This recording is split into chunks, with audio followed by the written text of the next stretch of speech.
ചില കാര്യങ്ങൾക്ക് പിറകെ നമ്മൾ വല്ലാണ്ട് കൂടും. അത് കിട്ടാൻ വേണ്ടി ഒരുപാട് കഷ്ടപ്പെടും. പക്ഷെ എങ്ങനെ നോക്കിയിട്ടും അത് കൈപ്പിടിയിലേക്ക് എത്തൂല.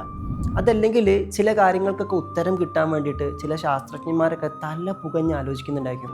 പഠിക്കുന്ന കുട്ടികളൊക്കെ ചിലപ്പം ഒരു കാര്യം കിട്ടാൻ വേണ്ടിയിട്ട് ഒരുപാട് അതിൻ്റെ പിറകെ നടക്കുന്നുണ്ടായിരിക്കും. അപ്പോഴൊന്നും അത് നമുക്ക് കിട്ടൂല. ഒരു ഘട്ടത്തിൽ നമ്മളത് പൂർണ്ണമായിട്ട് വിട്ട് കളഞ്ഞ് വേറൊരു തലത്തിലേക്ക് തിരിയുമ്പം, വേറൊരു വിഷയത്തിലേക്ക് തിരിയുമ്പം ആ ഉത്തരങ്ങൾ, ആവശ്യങ്ങളൊക്കെ താനേ നമ്മളെ പിറകെ വരുന്നുണ്ടായിരിക്കും. പലർക്കും അങ്ങനത്തെ എക്സ്പീരിയൻസ് ഉണ്ടായിരിക്കും. ആക്ച്വലി ഇവിടുന്ന് നമ്മൾ മനസ്സിലാക്കേണ്ട ഒരു കാര്യം, ഇപ്പം നമ്മൾ പ്രാർത്ഥിക്കുന്നൊക്കെ സമയത്ത് ദൈവത്തോട് അങ്ങനെ പറഞ്ഞുകൊണ്ടിരിക്കുകയാണ്. അങ്ങനെ ദൈവത്തോട് പറയലാണ് പ്രാർത്ഥനയെങ്കിൽ ദൈവത്തെ കേൾക്കലാണ് ധ്യാനം എന്ന് പറയാറുണ്ട്. ശരിക്കും പറഞ്ഞാൽ നമ്മളൊരു വിഷയത്തിന് പിറകെ പോകുമ്പം ദൈവം ഉദ്ദേശിക്കുന്നുണ്ട് നമുക്കത് തരണമെന്ന്. പക്ഷെ നമുക്കത് എങ്ങനെ കിട്ടണമെന്ന് മനസ്സിലാക്കണമെങ്കിൽ ആ ഉദ്ദേശത്തിൽ നിന്നൊക്കെ മാറിയിട്ട് ഖാലിയായ മനസ്സോടുകൂടി ഫ്രീ ആയിട്ടിരിക്കണം. ചില ശാസ്ത്രജ്ഞർക്കൊക്കെ അത്ഭുതകരമായിട്ട് ഉത്തരങ്ങൾ കിട്ടിയത് അങ്ങനെ ശാന്തമായിട്ടിരിക്കുമ്പോൾ, അതിനൊക്കെ മാറിയിരിക്കുമ്പം.